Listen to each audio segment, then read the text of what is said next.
2017년 겨울 레이기 결정연구 메시지 9번에 왔습니다. 제목은 속건 제물의 실제이신 그리스도를 감상함입니다. 먼저 메시지 9번은 로마 숫자가 8개로 되어 있습니다. 이 제목에서 나오는 것처럼 우리는 속건 제물의 실제이신 그리스도를 감상할 필요가 있습니다. 여기 하나 전이란 부담이 있는데 그것은 감상이라는 단어입니다. 로마자 1번은 속건 제물의 실제이신 그리스도는 우리의 죄들을 없애시는 하나님의 어린 양이셨다는 것입니다. 그러므로 요한복음 1장 29절에서 보십시오. 세상의 죄를 없애시는 하나님의 어린 양이십니다 라고 말합니다. 여기에 세상이라고 할 때 그것은 온 인류를 말하고 있습니다. 죄들을 없애시는 하나님의 어린 양은 십자가에서 우리의 죄와 죄들을 처리하셨습니다. 곧 이 인류에게서 죄를 없애신 것을 볼 수 있습니다. 또한 이 죄들을 없애시는 하나님의 어린 양은 바로 하나님의 의와 거룩함과 영광의 요구들을 이루신 분이십니다. 다시 말하면 하나님의 요구를 이루셨는데 세 방면의 요구를 이루셨습니다. 하나님의 의와 거룩함과 영광의 요구를 이루신 죄들을 없애시는 하나님의 어린 양을 찬양합니다. 또한 창세전에 미리 알고 계셨으나 우리를 위해 나타나셨다는 것입니다. 또한 창세 때부터 죽임을 당한 어린 양이시다는 것입니다. 계시록 13장 8절은 그리스도를 창세 때부터 죽임을 당한 어린 양이라고 말하고 있습니다. 이것은 하나님의 영원한 관점에서 보면 이 죄들을 없애시는 하나님의 어린 양이신 그리스도는 2000년 전에 죽임을 당한 것이 아니라 창조물이 존재할 때부터 죽임을 당하셨다는 것입니다. 하나님은 특별히 그리스도께서 구속을 성취하는 하나님의 어린 양이신 것을 아셨고 또 그렇게 미리 정하셨다는 것입니다. 이제 로마자 2번은 바로 이 속건 제물의 실제이신 그리스도의 감상의 두 번째 방문으로서 우리 죄들 때문에 죽으셨다는 것입니다. 고린도전서 15장 3절에서 그리스도는 우리 죄들 때문에 죽으셨습니다 라고 말하고 있습니다. 여기 아주 중요한 때문에 라는 단어를 붙잡으시기 바랍니다. 우리의 죄들 때문에 죽으셨습니다. 그리스도의 죽음은 먼저 우리가 죄에서 멀어지게 합니다. 또한 그리스도의 죽음은 죄들을 향하여 우리가 죽음으로써 우리가 하나님의 의를 향해 살 수 있도록 하는 것입니다.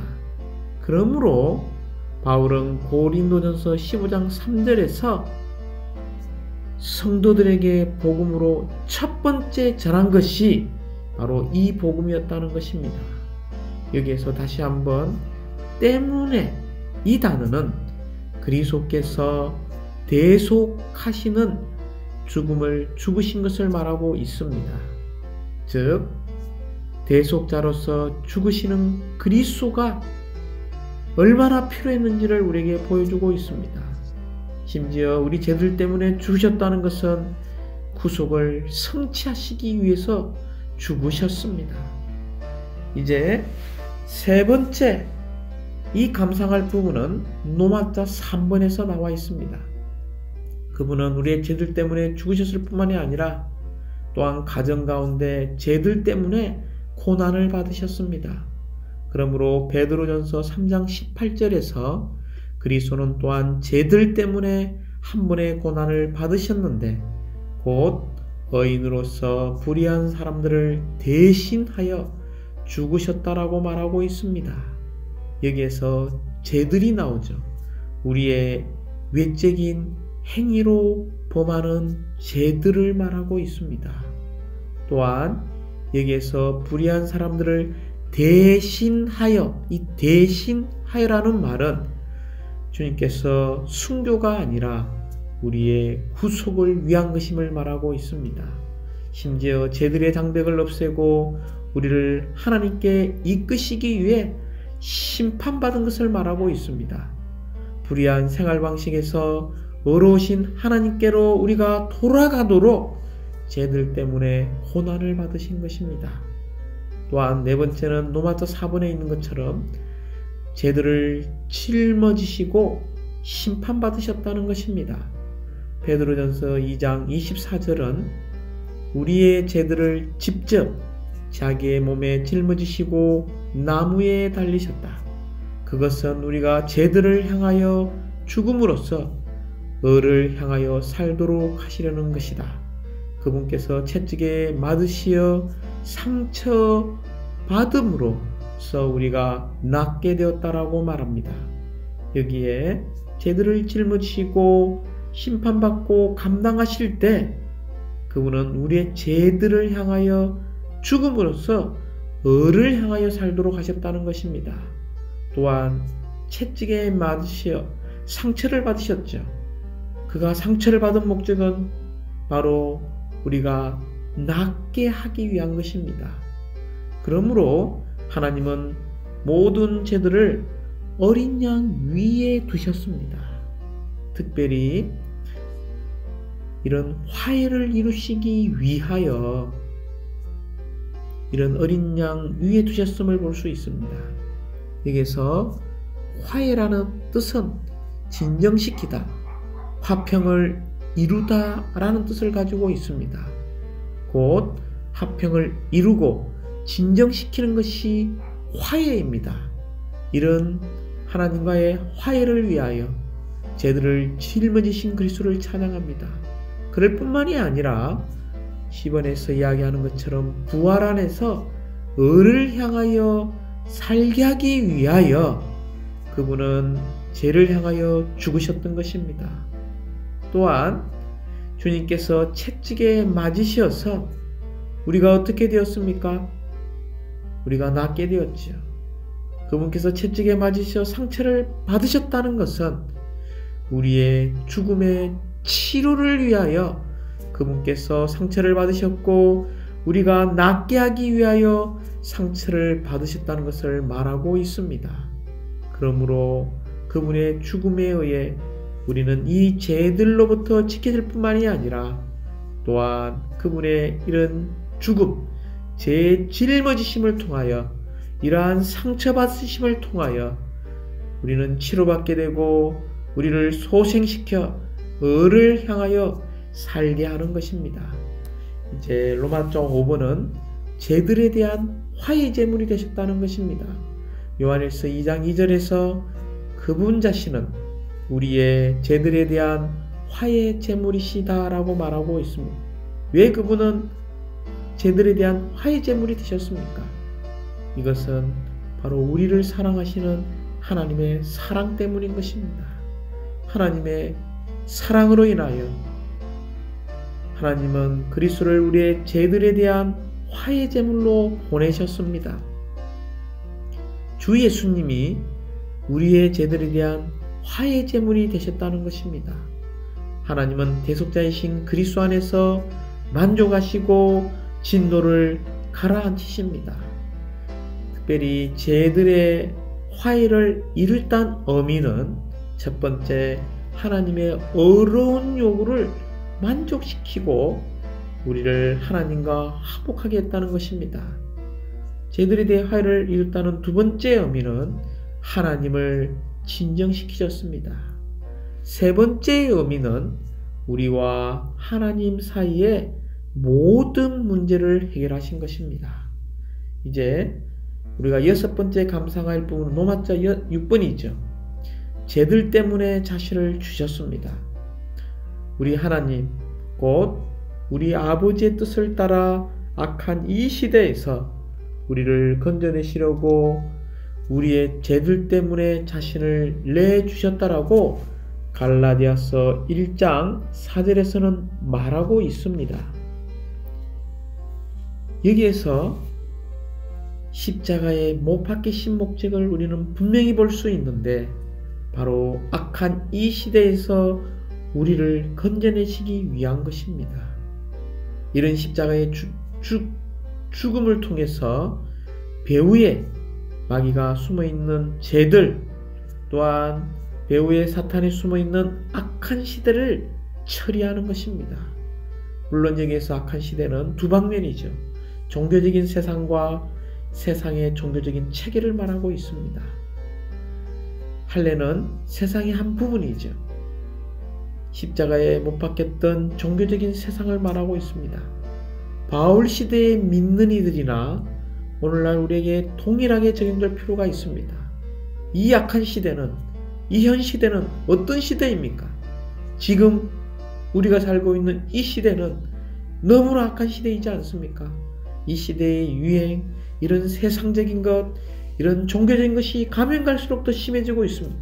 이러한 악한 시대에서 우리가 구출받도록 자신을 내주신 주님을 찬양합니다. 로마서 7번은 죄들이 용서받게 하는 쏟는 피를 말하고 있습니다. 마태복음 26장 28절에서 이것은 죄들이 용서받을 수 있도록 많은 사람을 위하여 쏟는 나의 피, 곧 언약의 피입니다 라고 말씀하셨습니다. 우리는 주 예수님께서 갈보리 동산 이 십자가에서 5군데의 피 흘린 상처가 있었다는 것을 기억하십시오. 이 넷은 예수님께서 십자가에 못 박히셨을 때 손과 발에 상처를 입은 것을 말하고 있습니다. 즉 두 손과 두 발의 상처가 4군데의 상처였죠. 5번째 상처는 어디입니까? 바로 그분의 찔린 옆구리에서 쏟은 피라는 것입니다.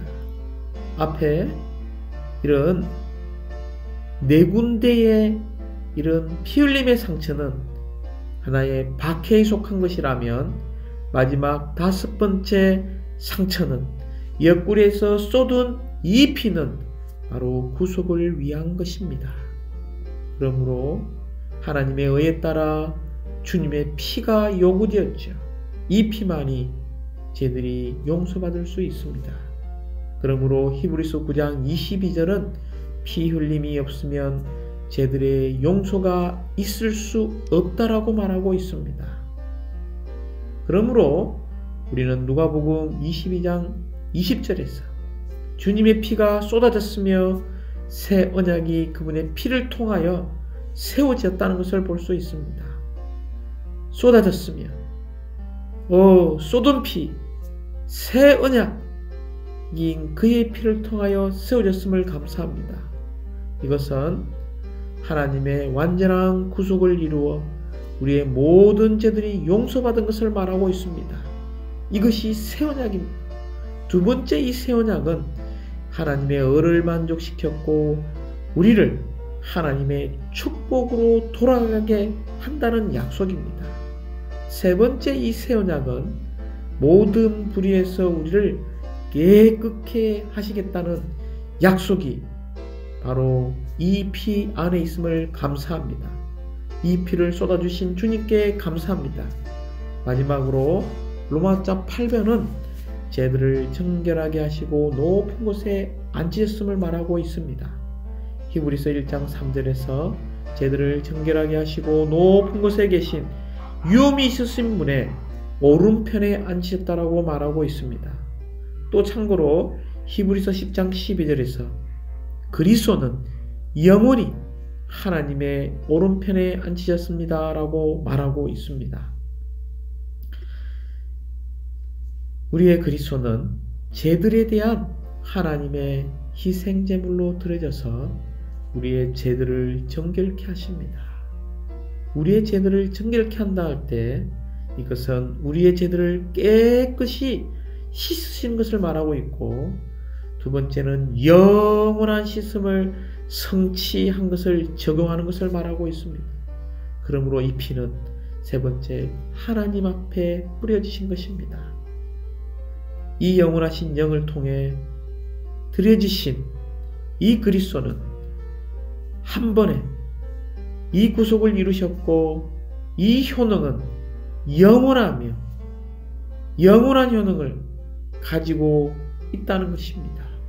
이것을 표시하고 증거하기 위하여 오늘날 그분은 높은 곳에 계신 위엄 있으신 분의 오른편에 앉아 계신다는 것입니다. 왜 그분은 높은 곳, 이 하나님의 오른편에 앉아 계십니까? 바로 죄들이 제거한 일이 성취되었다는 것을 표시하고 증거하기 위한 것입니다. 이런 메시지 9번에 있는 것처럼 속건제물의 실제이신 그리스도를 우리가 감상하기 원합니다. 첫 번째, 죄들을 없애시는 하나님의 어린 양으로서 우리의 죄들 때문에 죽으셨고 우리의 죄들 때문에 고난 받으셨으며 우리의 죄들을 짊어지시고 심판받으시고 감당하심으로써 우리의 죄들에 대한 화해의 제물이 되신 이 그리스도는 우리의 죄들 때문에 자신을 완전히 내어주셨습니다. 이 악한 시대에서 우리를 건져내시려고 자신을 내어주신 것입니다. 그럴 뿐만이 아니라 우리의 죄들이 용서받게 하기 위하여 그분은 그분 자신을 쏟는 피로써 흘려주셨고 이것이 우리의 언약의 피, 새 언약의 피가 되었음을 감사합니다. 결국 그분은 우리의 죄들을 깨끗하게 하시고 이것을 증거하고 확정하고 표시하기 위하여 오늘날 그분은 가장 높은 곳에 계신 유미 있으신 분의 오른편에 앉아 계시는 속건 제물의 실제이신 그리스도를 찬양합니다. 아멘.